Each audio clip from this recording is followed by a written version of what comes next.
Here we got the RX 7320.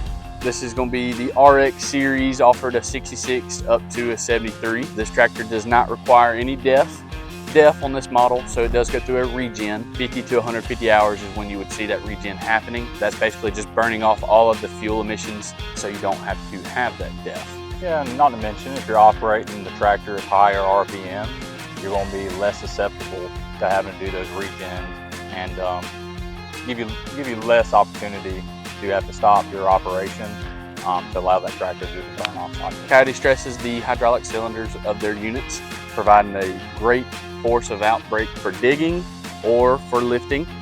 Bradley, what was that lifting capacity on this model? Yeah, at full height, you're going to have just shy of 3,400 pounds lift capacity. You're going to have a breakout force just under 5,400 pounds as well. So certainly an attractive loader capability on this tractor, and certainly should allow you to knock out some of them larger jobs and more demanding jobs. So again, back on the KIOTI tractors, this is a standard feature on all of their models, but it's such a good feature, especially for the guys running pallet forks, hay spears, whatever you got to do to change out this bucket. It's as simple as just walking up, pull your pin on both sides, and then you can disconnect and drive away. And then to reattach, simply just push back down. Because, you know, we all got families. You're trying to get back to the house, trying to get back to that air conditioner and the comfort of that recliner. So KIOTI's done a great job of bringing features to you that are going to allow you to get in and out of the process. So on the KIOTI tractors, on the 60 horsepower and up models, this is where they're really going to shine in the rear end. You get the cast iron, which means more lifting capacity in the front, and again, still hitting on those cylinders. I mean, you can see back here, hydraulic cylinders in the rear, about 3,600 lifting capacity on this one. This guy offers the extendable telescopic links, which gives you just enough mobility to hook up whatever implement you're hooking up to without having to move the tractor again. That's right. I mean, it's tough to line it up right, especially first go.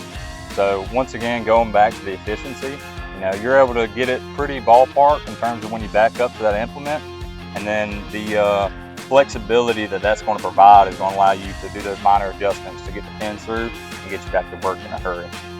You know, this tractor, you know, we got here in front of us today is that RX 7320.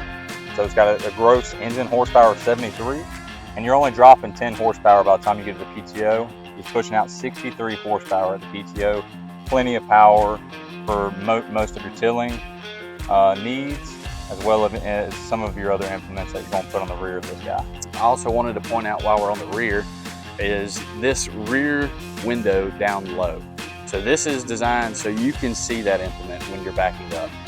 You can also let this window out and view it, but this here really gives you a indicator of where you're at. So now that we've discussed the rear of the tractor, let's take a look at what the cab has to offer.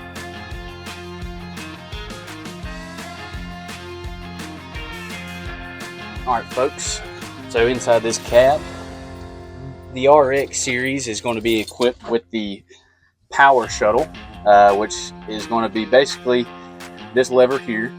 This is going to operate the forward and reverse motion of your tractor.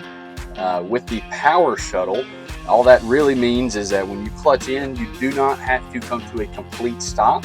The electronics in the tractor are telling the clutch to free up, and therefore we're allowing you to go to reverse or to forward. Yeah, 4 different gears or speeds, however you want to put it. So if you're in the field and you need to switch gears pretty quick without having to clutch in, you can hit this button here, it'll put it in neutral, and you can shift into a different gear. And again, that is if you are working in the field or just needing to get to a different gear quicker than clutching in and then shifting. You can simply just hit the button and go.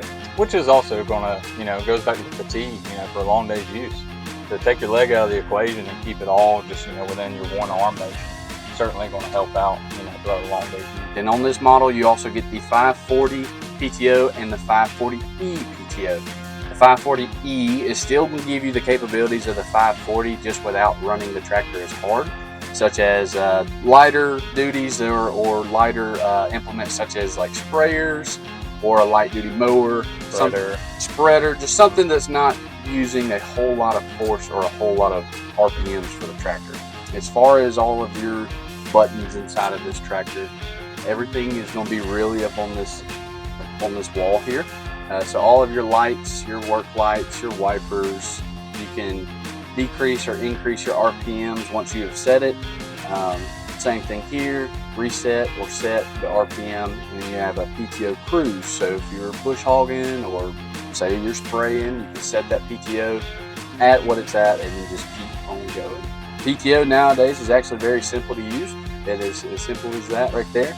You do have to clutch in when you engage your PTO. To disengage, it's the exact same thing, twist and turn. Any questions, regarding anything we've gone over in this video, please give us a call at 877-872-2417. We can answer any of those questions, talk to you about some of the implements that you can run behind this tractor, how big you can go, that range that this tractor is really suited for, and any other just general operational questions you may have.